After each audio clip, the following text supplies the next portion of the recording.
नमस्कार। हम सभी पर महाराज जी का आशीर्वाद और बजरंगबली जी की कृपा सदैव बनी रहे। मेरे पास एक प्रश्न आया था कि हनुमान चालीसा करने का सही तरीका क्या है। तो चलिए आज हम इसी विषय पर बात करेंगे कि परमात्मा ने यह प्रकृति बनाई है, सृष्टि बनाई है और उसमें सब सही है, गलत कुछ है ही नहीं। मन चंगा तो कटौती में गंगा। आपका भाव शुद्ध होना चाहिए। आपको पता ही होगा हनुमान चालीसा की रचना कैसे हुई है। तुलसीदास जी बहुत बड़े संत जिन्होंने हनुमान चालीसा की रचना की है, उनकी कहानी कुछ इस प्रकार से थी कि जब अकबर को किसी ने बताया कि तुलसीदास जी बहुत बड़े संत हैं, तो आपके साथ उनको अगर मिलने के लिए बुलाया जाए तो उनको बिल्कुल आना पड़ेगा दरबार में। परंतु अब संत तो संत ही ठहरे। संत तुलसीदास जी को संदेश दिया गया कि अकबर आपसे मिलना चाहते हैं और दरबार में आइए। तुलसीदास जी ने कहा कि मैं अपने राम जी को छोड़कर किसी का आदेश पालन करता ही नहीं हूँ, इसलिए मैं आपके दरबार में नहीं आ सकता। और मेरा आपसे क्या लेना देना, मैं तो राज्य का व्यक्ति हूँ ही नहीं, मैं तो आध्यात्मिक जगत का व्यक्ति हूँ। तो अकबर के सेवकों ने अकबर को जा करके ये गलत सूचना दे दी कि तुलसीदास जी हिंदू हैं, वो काफिर हैं, और देखिए आपके सामने बड़ा सर लेकर खड़े हुए हैं और आपसे मिलने के लिए उन्होंने ना बोल दिया है। तो उसको क्या पकड़ कर ले आए, क्या करें। तो अकबर ने कहा कि बिल्कुल, अब उस तुलसीदास को पकड़ के ही लाना पड़ेगा और उसको जेल में भी डालना पड़ेगा। उसके बाद तुलसीदास जी को पकड़ कर लाया जाता है और उनको जेल में भी डाल दिया जाता है। अब तुलसीदास जी कारावास में थे और उनकी बात, उनकी शिकायत को सुनने वाला वहाँ कोई नहीं था। तो एक संत के लिए तो राम के उपासक हैं तो राम ही सब कुछ है। उन्होंने सोचा कि राम ही हमारी बात सुनेंगे। तो तुलसीदास जी राम को कहते हैं, भगवान श्री राम जी को कहते हैं कि देखो, तुम्हारे नाम पे मैंने सब कुछ किया है। तुम्हारे नाम पे आज तक मैंने भजन लिखे, कीर्तन किया, रामायण लिखी, दुनिया भर के कार्य किए, और आज तुम्हारे नाम पे ही अगर मैं संत हूँ तो यह संत की ख्याति भी तुम्हारे कारण ही है। और उस ख्याति के कारण अकबर मुझसे प्रभावित होकर मुझे बुलाना चाहता है, लेकिन मैं तो सिर्फ तुम्हें ही मानता हूँ, और इसलिए उसने मुझे पकड़कर जबरदस्ती कारावास में डाल दिया। तो ये तो राम जी ठीक नहीं है। तो जब तुलसी जी ने इस प्रकार उलाहना दिया राम जी को कि मैं तुम्हारी वजह से कारावास में हूँ और अकबर जो है मुझ पर इतनी प्रताड़ना कर रहा है। अब कारावास में तो देखिए कोई सुविधा तो होती नहीं है कि वहाँ कोई आसन की सुविधा हो, या कोई फल फूल या लड्डू भोग की कोई सुविधा हो, या फिर धूप दीप अगरबत्ती उपलब्ध कराई गई हो तुलसीदास जी को। और ना ही अकबर के जेल में राम जी अथवा हनुमान जी की कोई तस्वीर ही रखी गई होगी। कुछ भी नहीं था। जेल में क्या हो सकता है। और ऐसी दुर्गम स्थिति में भी इस वेदना के समय में तुलसीदास जी राम जी के विशेष दूत हनुमान जी का आवाहन करते हैं, और वो हनुमान चालीसा का प्रारंभ ऐसे ही होता है, इस जगह से, कारावास से। श्री गुरु चरण सरोज रज, निज मन मुकुर सुधारी, बरनौ रघुवर विमल जसु, जो दायक फलचारी। बुद्धिहीन तनु जान के सुमिरो पवन कुमार, बल बुद्धि विद्या देहु मोहि हरऊ कलेश विकार। जय हनुमान ज्ञान गुण सागर, जय कपीस तिहु लोक उजागर। राम दूत अतुलित बल धामा, अंजनी पुत्र पवन सुत नामा। अलग अलग स्वरों में ये हनुमान चालीसा गाई जाती है।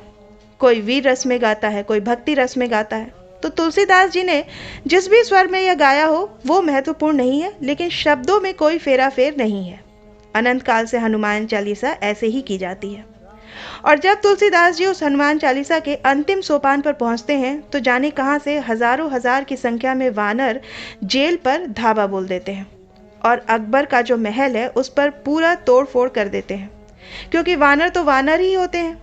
अकबर परेशान, क्योंकि इतने वानर तो उसने कभी देखे ही नहीं थे। कहा जाता है शायद उन्होंने बीरबल से भी पूछा हो, और बीरबल ने उनको बताया हो कि महाराज आपने गलत दाव खेल लिया। ये जो अंदर संत है वो कोई साधारण संत नहीं है, वो अवतारी पुरुष हैं, और संतों को कभी कमज़ोर नहीं समझना चाहिए। कपड़ों से, उनके व्यवहार से, उनके सज्जनता से संतों को आप कमज़ोर मत समझिए, क्योंकि संत हाथ जोड़कर भी बात करते हैं और हाथ खोल के भी बात करते हैं। और लीजिए, अब उन्होंने अपने दोनों हाथ खोल दिए हैं और वानरों को तो आप नियंत्रण में ले नहीं पाएंगे। तब अकबर कहते हैं कि भाई ऐसा कर लो, उस तुलसीदास को निकालो बाहर। और तब तुलसीदास जी को बाहर ले आया जाता है। अकबर ने उनको कहा कि प्रभु, जो गलती हो गई उसके लिए मुझे क्षमा कर दें, पर यह बताइए कि आपने इतने वानर बुलाए कहाँ से।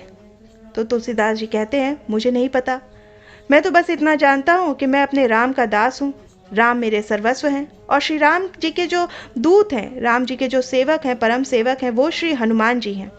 और राम तक संदेश पहुँचाने के लिए मैंने हनुमान जी का आवाहन किया था और हनुमान जी से कहा कि मेरी जो भी विपदा है आप उसको तारो, उसको ख़त्म करो, और हनुमान चालीसा का पाठ किया। बस आगे की कहानी आप जानते हो। मैं तो कारावास के अंदर था। कहा जाता है कि फिर कभी जीवन में अकबर ने उनके साथ आंख ऊंची करके बात नहीं की। संतों के प्रति अकबर के जीवन में फर्क पड़ा और तुलसीदास जी को बड़े सम्मान के साथ उसने छोड़ दिया। अब हम विषय पर आते हैं, हनुमान चालीसा करने का तरीका क्या है। तो आप इस कहानी से समझ गए होंगे, ये तो प्रमाणिक कहानी है। तुलसीदास जी ने जो पहली बार हनुमान चालीसा लिखी या कही या गाई जो भी है, तो उसमें कोई संसाधन की उपलब्धता नहीं थी। लोग तो मेट्रो रेल के डब्बों में ऑफिस जाते समय भी हनुमान चालीसा करते रहते हैं और हनुमान चालीसा के पाठ गाते हुए वो यात्रा करते हैं। ट्रेन में खड़े रहते हैं, कोई संसाधन नहीं होता, केवल भावना होती है। उसमें एक राग होता है, उसकी एक लय होती है, उसकी समर्पण होता है। और यह फालतू फिल्मी गानों के चलने के बजाय हनुमान चालीसा करते हुए ट्रेन में चलना कितना सुखदाई है। जो सुनेगा उसका भी कल्याण होगा, जो गाएगा उसका भी कल्याण होगा, और जो सिर्फ मूक दृष्टा बना हुआ होगा उसका भी कल्याण होगा। तो आप हनुमान चालीसा अगर आसन पर कर सकते हो विधिवत तो बहुत अच्छा है, अति उत्तम है। बस अपने सामने जो भी अगरबत्ती दिया वगैरह की या व्यवस्था छोटी मोटी हो वो आप कर लीजिए। अगर है तो बहुत अच्छी, नहीं है तो सिंपल भी आसन पर बैठकर आप हनुमान चालीसा कर सकते हैं। ये भी नहीं है तो हाथ जोड़कर किसी मंदिर में हैं तो भी आप हनुमान चालीसा कर सकते हैं। और वो भी नहीं हो तो आप जिस स्थान पे हैं, आपको जो भी स्थान नज़दीक है, परमात्मा का आवाहन आप वहाँ पर कर लें। और हाँ, अगर आप अनुष्ठान किसी चीज़ का कर रहे हैं तो उसके लिए थोड़ी बहुत पवित्रता देखनी आवश्यक होती है। कुछ बहनों ने यह भी पूछा है कि क्या स्त्रियां हनुमान चालीसा का पाठ कर सकती हैं। तो जी हाँ, बिल्कुल कर सकती हैं। क्या हनुमान जी जब जन्म लिए थे तो माँ के पेट से नहीं हुए थे? माँ तो माँ ही होती है और माँ सबके लिए माँ होती है। तो स्त्रियां हनुमान चालीसा का पाठ बेशक कर सकती हैं, अपनी शुचि अशुचि का सिर्फ ख्याल रखना होता है। कुल मिलाकर के प्रभु का नाम किसी भी स्थिति में लेना सर्वोत्तम है। आप संकोच बिल्कुल छोड़ दें, आप कदम आगे बढ़ाएं। परमात्मा आपको स्वयं मार्ग दिखाएंगे, परमात्मा स्वयं आपके गुरु की व्यवस्था करेंगे। बस आप प्रार्थना करते रहिए, उपासना करते रहिए, बढ़ते रहिए आगे। भगवान श्री राम आपका मार्ग प्रदर्शित करेंगे, हनुमान जी की आप पर कृपा होगी। और मैं आशा करती हूँ कि आज का ये अंक आपको पसंद आया होगा, ये जानकारी आपको पसंद आई होगी। आप अपनी प्रतिक्रिया हमें कमेंट सेक्शन में लिखकर ज़रूर बताइएगा। मिलते हैं आपसे अगले अंक में, तब तक के लिए जय श्री राम, जय बाबा की।